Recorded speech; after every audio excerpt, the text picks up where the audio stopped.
Small businesses in every industry face risk every single day, especially if they're starting out. There's always going to be unforeseen events that happen that you can't plan for. I mean, look at the year we had in 2020.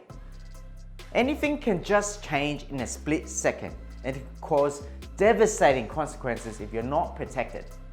Like my friend Stephen from Ostbrokers says, we find that a lot of businesses see business insurance as an unnecessary evil because it's often mandated by the industry you're in or by the government. But I think business insurance should be seen in a positive light.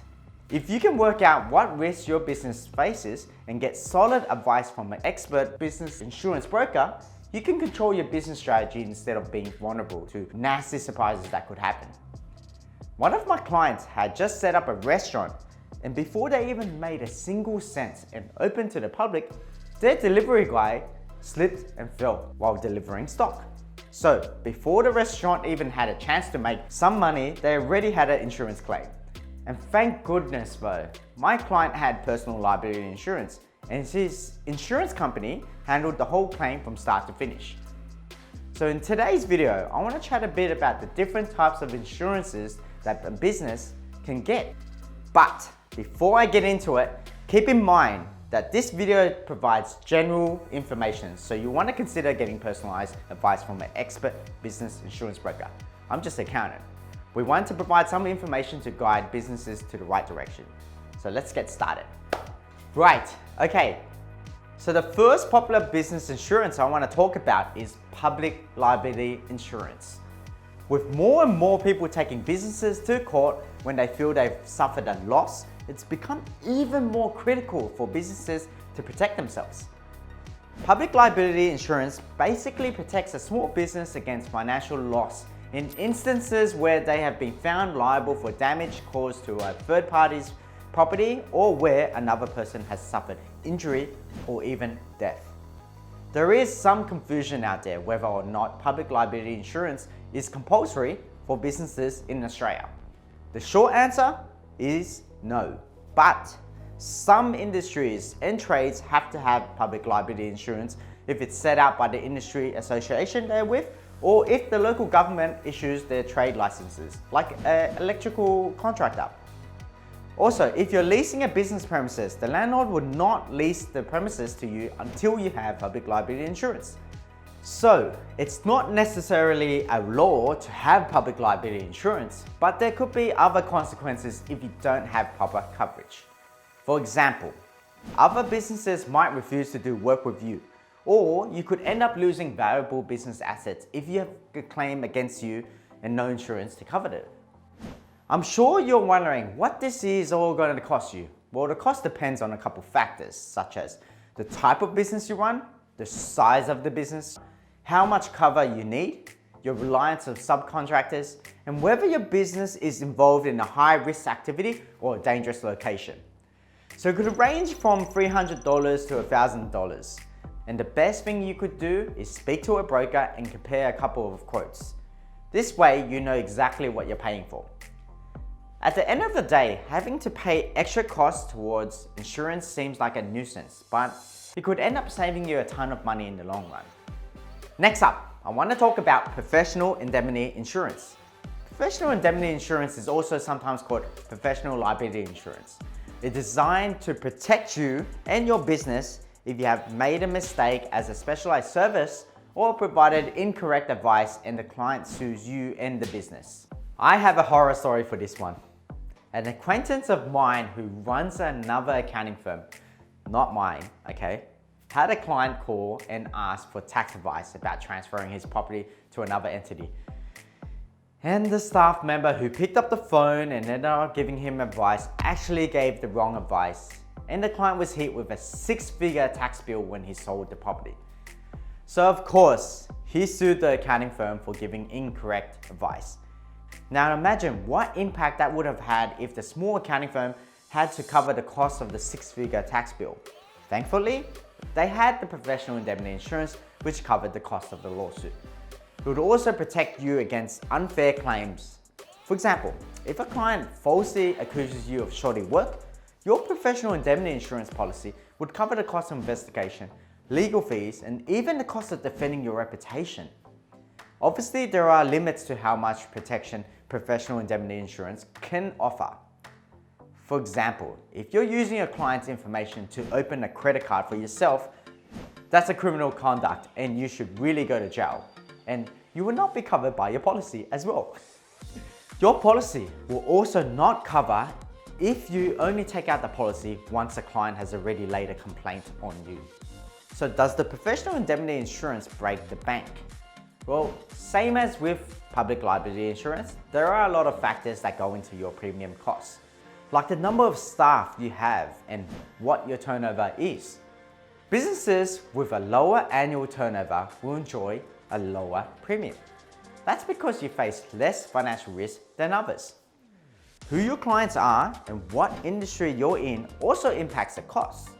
If you're a law firm that works on a large-scale, multi-million-dollar projects, your premiums will be higher because the potential cost of the stake is higher. Not all policies are created equal, of course. A more comprehensive level of cover will cost you more money. If you've been sued before, that will also push up the cost. So that's a lot to consider. Great news though. Professional indemnity insurance and public liability insurance are tax deductible. Now that there are many other different types of insurance policies you can take out for your business, like first part coverage and incident response insurance, the last two I want to talk about in this video is workers' compensation and cyber insurance. A workers' compensation policy provides the cover for your workers in the event of the work-related injury or illness. It basically covers the cost of supporting your employee after they've been injured at work. So it will cover the loss of income, medical expenses, and rehab services. If there were any personal items like a watch that was damaged in the incident, workers' compensation may cover the replacement cost too. If a staff member is permanently impaired because of the incident, or if the incident results in death, then workers' compensation pays out a lump sum. May not be the best situation, but at least they get some money for it. Workers' compensation can cover the cost of an employee who's contracted COVID-19. But there would have to be some kind of proof that their job was the main contributing factor to contracting COVID-19. In New South Wales, some jobs will be presumed as the cause of the worker getting COVID-19, unless it can be proved otherwise. These jobs include those in retail industry, healthcare sector, aged care facilities, public transport, hospitality, education, emergency services, construction, and cleaning. All employers in Queensland, Western Australia, Tasmania, ACT, and Northern Territory have to pay workers' compensation. If you're in New South Wales and Victoria, you'll have to pay it only if your total wages for the year is more than $7,500. And if you're an employer in South Australia who pays more than $13,284 in wages, then you would also need to get workers' comp. Each state and territory has their own regulator that administrates and advises on workers' compensation. Remember, if you are an employee of your own company, you may be up for workers' compensation as well, especially in New South Wales. To find out more about the requirements of your state, contact the workers' compensation regulator in your state or territory, or look at their website. We've left the links in the description below. What can you expect to pay? Well, for the 2020 to 2021 financial year, the average premium rate costs between 1.2% to 2.3%. For example, if your employee's remuneration is $60,000 per year and the premium rate is 1.4%, the cost of insuring that employee would be $60,000 times 1.4%, which equals $840 per year or $70 per month. But again, there are few different factors that will be considered when working out the cost of the premium, including the nature of the industry, payroll claims history, company size, and the state at which the company operates in. Workers' compensation premiums are tax deductible as well, as long as you claim them in the same year. It can be written off as a revenue expense, just like business insurance. Last up, we have cyber insurance. If you're a small business that relies on digital technology to make sales, communicate, or store information, then you are exposed to what's known as cyber liability or cyber risk. Let's face it, Almost all businesses nowadays are exposed to some kind of cyber risk, with more and more businesses relying on things like cloud technology. There are some real risks to be aware of, some real risks to consider. For example, if you have any data breaches, your customer's private information is exposed, and that could end up in a disaster. Getting your online store hacked could end up in fraud and theft. You need to make sure you have sufficient protocols in place to protect your database, and you need to have cyber insurance just in case.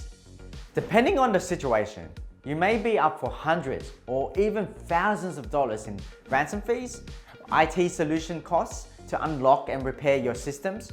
You could also be liable for the cost of reporting breaches, legal claims, and remediating any losses suffered by the customers or your clients. Remember, a cyber attack or data breach may cost your business more than just money. It could threaten your intellectual property, put your customers' personal information at risk, and cause major damage to your company's reputation. Cyber insurance can cover business interruption costs, the cost of ransom, rewards to informants, crisis expenses, and defense costs if you end up in battle with the clients over their exposed data. Cyber insurance is also tax deductible for your business. So, these 4 insurances, public liability, professional liability, workers' compensation, and cyber coverage are all, in my opinion, must-haves in a business. If you want to know a little bit more in detail about the different insurance coverages, I spoke to Stephen Da Silva, the Senior Account Executive at Austbrokers SPT, about how the insurance works, the types of insurance available, why it's important to have them, as well as the case studies of some clients and who make insurance claims. Make sure to check it out. Remember, always seek professional advice before making any decisions. That's what we are here for. If you need help finding a trustworthy insurance broker, chat to your accountant. Most likely, they'll be able to recommend someone you can work with. If you have any questions about small business insurance, leave them in the comments below. Otherwise, that's it from me. Make sure to like and subscribe for more accounting tips from your trusty tax accountant. Until then, thanks guys.